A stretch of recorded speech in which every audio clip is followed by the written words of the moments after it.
Hi mga Marikoy, nung isang araw nga pala, hindi ngayon Halloween special sa school nila Jace. At gusto niyang maging witch dahil idol na idol niya yung tita witch niya. Kaya pinagbigyan ko na siya mga Marikoy, buti na lang merong available na costume yung kumari ko. Yung team kasi sa school nila Jace na costume dapat cute lang, bawal yung scary. Kaso itong si Jace pinipilit niya talaga na pang scary daw yung Halloween. At gusto niya maging witch, buti na lang cute siya na witch. May activity nga pala silang ginawa sa loob ng classroom, pagkatapos lumabas na sila kaya nagkaroon kami ng pagkakataon para makita sila. Pinakilala lang sila isa-isa tapos pinakita yung costume na suot nila. Dahil napakalayo namin mga Marikoy kaya nagpasuyo ako kay teacher na videohan si Jace. At nakakatuwa itong si Jace kasi in character talaga siya, ayaw niya talaga mag-smile. Sinasabihan lang siya dyan ni teacher na mag-smile siya at napipilitan talaga siya mag-smile. Yung witch kasi daw nakilala niya, hindi nag-i-smile at alam yun na kung sino yun, charot lang. In fairness sa witch na to mga Mariko, hindi siya nakakatakot, nakakakigil yung pisngi niya. Wala namang program dito, pagkatapos silang mapakilala isa-isa mga Mariko, lumabas na sila Jace. At pagkalabas niya, sabi niya sa akin, change na daw siya ng costume kasi pagod na daw siya. At dahil maaga pa at nagugutom kami, kaya napagdesisyonan namin na dumiretso na muna dito sa may Pipanganan. Located nga pala ito sa may Friendship Highway, kaharapan ng Shell Gasoline Station. 24 hours bukas ito mga Marikoy, nagluluto din sila ng lutong ulam at nagde-deliver. At ang may-ari nito si Mami Lai na mami ng classmates ni Jace. Gre-request yung mga bata na gusto daw nila ng spam. Sakto mga Marikoy, meron silang available na spam dito. Malapit lang nga pala ito sa school nila Jace kaya madalas dito din kami nag-aalmusal. Bukod sa silog mga Marikoy, madami din silang siniserve dito tulad na lang ng pansit canton tapos pwede din magpaluto. At madalas tulad ng pansit canton, isang order lang pwede na sa 3 hanggang 4 na katao. Kasama ko nga pala si Daddy Tano, sobrang lapit niya sa mga bata kaya yan siya yung nag-aasikaso sa kanila.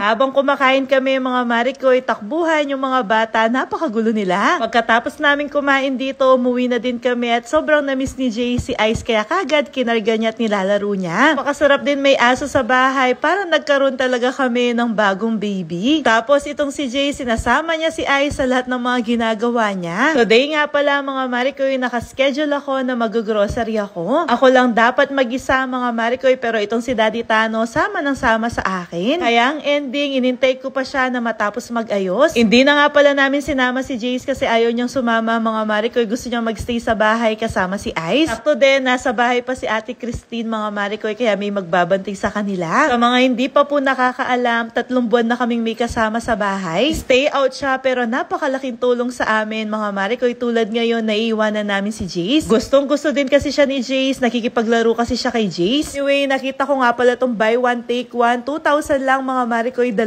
na. Kaso isa lang yung kailangan ko kaya problemahin ko pa kung kanino ko bibigay yung isa. Kaya naisip ko, ibigay ko na lang sa isa sa mga nanonood. Comment nyo lang yung first name ng pangalan ng Tita Witch ni Jace. At dahil nagbabawas ako ng timbang mga Marikoy, kaya halos mga kinuha lang namin yung mga kailangan namin. At syempre nga pala kami na napakadaming buy one take one. Kaya ayan, medyo napaparami yung kuha namin. At habang namimili ako, itong si Daddy Tano, busy siyang mag-pre-taste. Dinamihan ko na nga pala yung kinuha kong karne dahil mas kailangan namin to dahil araw-araw kami nagluluto ng lutong ulam. Feeling ko mga Marikoy, hindi pa ako tapos mamili. Itong si Daddy Tano, malalasing na. Meron kasing pre-taste ng alak dito at nakailang shot na siya dito. Actually, kapag pumupunta kami dito mga Marikoy, hindi naman namin nabibili lahat ng mga kailangan namin. Pero gusto kong binibili dito yung mga malalakihan na araw-araw namin kailangan. Tulad na lang ng sabong panlaba, paghugas ng mga plato. Malalakihan kasi dito tapos mas mura pa. In fairness naman kay Daddy Tano, kapag sumasama siya sa akin para akong prinsesa, kasi hindi niya ako inayang magbuhat mga Marikoy tapos sinisindihan niya na din yung sasakyan at pinapasakyan niya na ako kagad. Tok tok tok tok tok tok tok tok.